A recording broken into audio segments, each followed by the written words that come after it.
Gentlemen, in the modern world, it's common to think that the bigger the muscles, the stronger the man.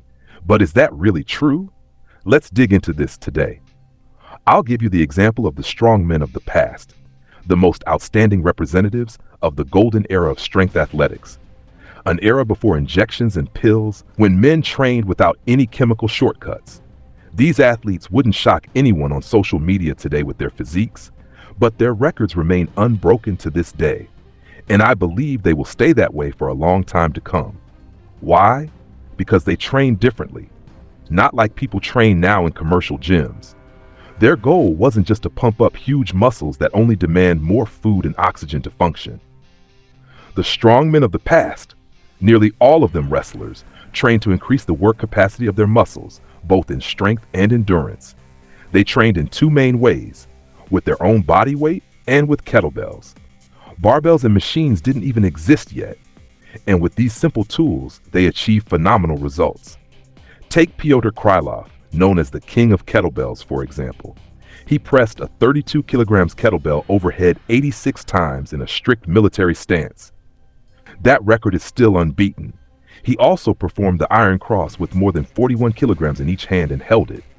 Or Eugen Sandow, who could perform a backflip while holding two 24-kilogram kettlebells, one in each hand. Georg Hackenschmidt, Alexander Zass, Arthur Saxon, each of them trained in their own way, and then they would challenge each other, breaking and re-breaking each other's records. What happens in gyms today?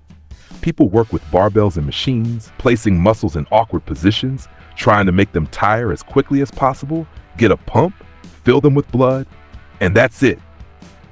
The strongmen's approach was completely different. Their movements weren't limited to just cleans, jerks, or snatches. There was also kettlebell juggling, a powerful method that develops grip, coordination, agility, and explosive power.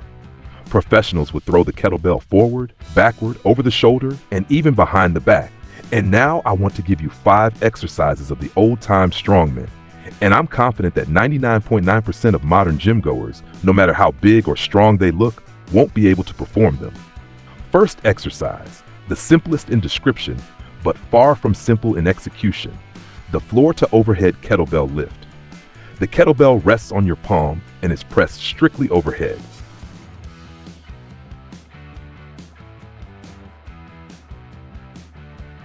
Second exercise, the wrist lift. The kettlebell lies on its side and you must set it upright onto its handle using only the power of your forearm, no help from your legs or torso. Third exercise, the bottom-up kettlebell press. Fourth exercise, the bottom-up kettlebell snatch. Same inverted grip, but now performed as an explosive snatch. This was one of Ivan Maximovich Poddubny's morning warm-up drills. He performed it with a 32 kilograms kettlebell for 10 reps per arm. Can any of you watching even manage a couple of reps like that?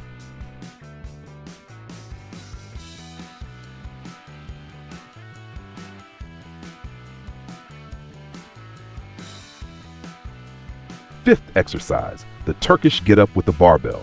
Many might think, why only kettlebell exercises? I don't have one at home or in my gym. Here's an alternative anyone can try, the classic old-school Turkish get-up. It builds strength, coordination, flexibility, and full body control. Perform it with the barbell, and you'll instantly understand just how serious a test it is for your balance and stability. There's your challenge. Everyone who trains and wants to test themselves, try it, then write your results in the comments. If you like this video, hit like, subscribe, and don't miss the next episodes. I'll bring you even more of the most interesting and useful exercises from the past kept alive until today.